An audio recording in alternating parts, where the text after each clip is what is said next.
नमस्कार, मी शरीयू दिलीप नाणेकर.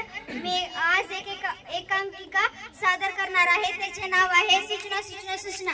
ए आई, पुरे ग तुझं? हो हो, घरचा अभ्यास करीन, मालिकाही सोडवीन आणि प्रॅक्टिसही करीन. आता जा बघ तू.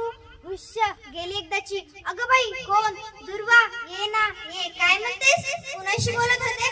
अगं आईशी. आणि नुसतं बोलतच नव्हते, तिच्या सर्व सूचनांचं पालन करीन असे तिला सांगत होते. अगं दुर्वा, सकाळी उठल्यापासून रात्री झोपेपर्यंत आईची कटकट सारखी सुरू.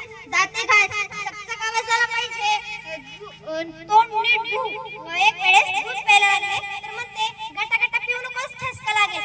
सावकाश प्यायला लागले तर म्हणते टाइमपास करू नकोस, आवर पटकन. शेवटी कसंही वागलं ना तरी आयांची कटकट करणं काही थांबणार नाही बघ.